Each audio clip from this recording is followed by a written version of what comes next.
Okay, I'm back at my workshop and it's a nice day and I made these. So these are a little larger versions of the other ones I made, and there's going to be a coil here over this core material, some sort of powdered iron ferrous stuff. I don't think it's iron, but whatever it is. It's made for 60 hertz. I got it at Micro Metals, a company called Micro Metals. I got a whole bag of these. I showed that in a previous video. So this is going to be wound, let's say, right hand rule. This one's going to be wound left hand rule. And I have 3 pennies in between, so this is the air gap of copper. And this is going to be like an induced electromagnetic monopole, because when the magnet goes past here, zoom, if it's north facing this penny, these pennies are coming off at the tips after I finish doing the winds. I'm going to snap them off, but these are going to remain in the middle. Anyways, let's say you have a magnet comes by here that's north that way. So that's going to make this south, and this core is going to have the coil divided in two. This half will be north, this half will be south. Okay, so that's what's going to happen if a magnet goes by with north facing this way. But why I call it a monopole is because I'm going to jump the wire over and then wind this in the opposite direction. So it's not going to be like a typical long core with south here and there, so north down here divided in two, the block wall they call it, the center of the coil.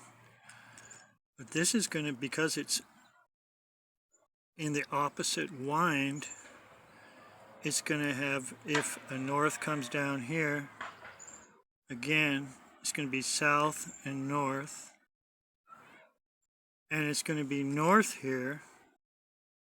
Is that right? And south here. Yes, that's right. So if the magnet's north facing here, it's going to be south here, north here, and it's going to be north here. It's going to be bucking here, but I have a air gap between, and it's going to be south here.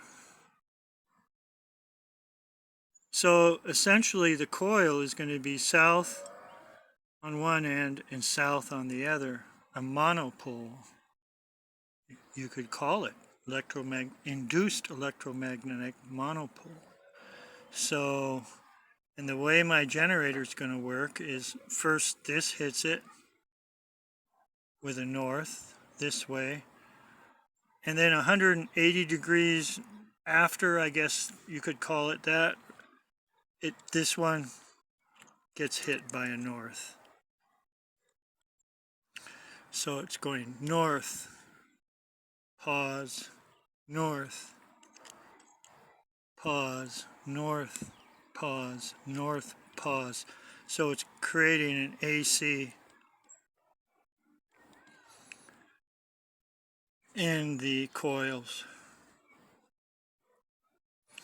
And the trick is counter directions in the winds with an air gap in the middle. My other ones I made, I had pretty thin air gap. I'm thinking like, oh, I should have had maybe a bigger air gap to make sure that this core over here is going to be the opposite of this core in polarity. So I put 3 pennies on this one. And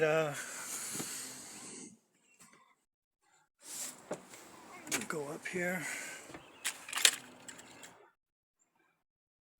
So I finished, I think about over 20 of these.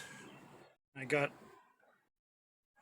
the wire all razor bladed nice so I can solder. These are going to go into these. There'll be 8 of them.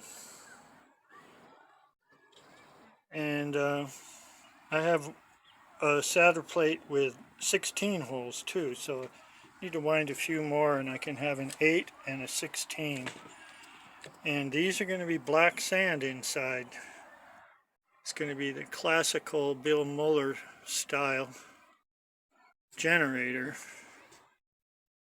So it's going to be bifilar coils, black sand cores, and 8 stator coils. And then I'm not going to go outside of Bill Muller a little bit because he would say have 9 stator coils or 7 stator coils against 8 magnets. So I have 8 magnets already in the rotor and I'm just going to do 8. And there's a reason, because I want to also have these work as dual purpose, both motor coils and generator coils, so I have them bifilar. So I can have a Hall effect going. I've done some experiments with this before already. And it'll be pulse DC to make it spin. And the other half of the coil is a generator coil.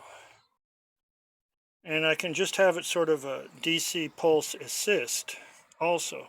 So, or I can just spin it with a rotoverter and run these in series and not worry about pulsing them. Probably that's what I'm going to do first. But I have the option of having the coil work both as a motor coil and a generator coil. So I didn't buy bifilar for that reason. So that's one thing coming up. And the other thing coming up is this one. And I use this MFD. I actually hate this stuff, but you know, it's nice and flat and fairly strong. I'm gonna paint it really good so if it gets wet, if you worked with this stuff, carpentry, it gets wet and it just bubbles up. It's horrible.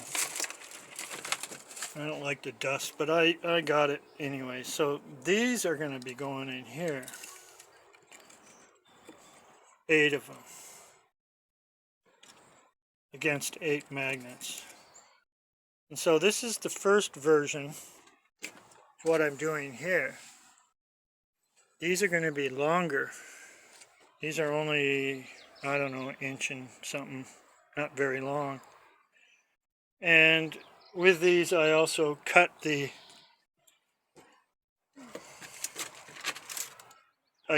in half with a cut-off saw.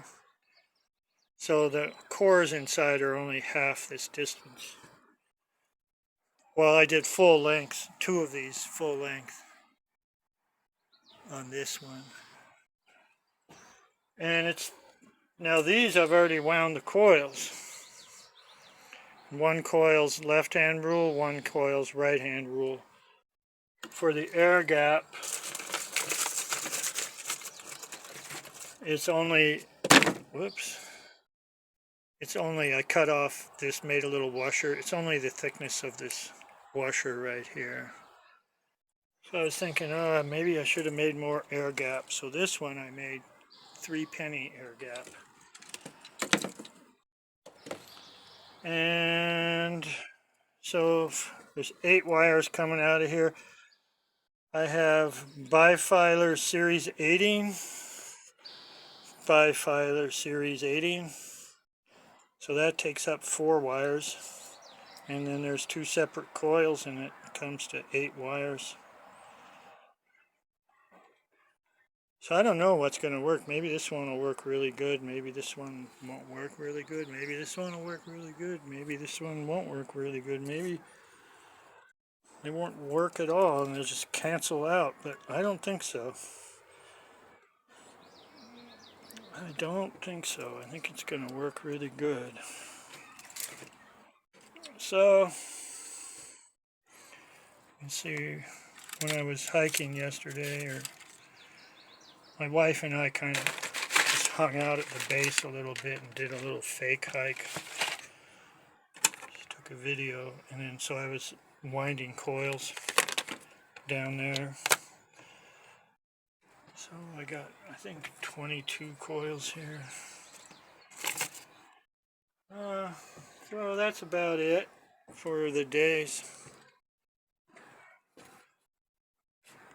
turmoil or whatever it is. Okay. Thanks for watching. Okay. Bye.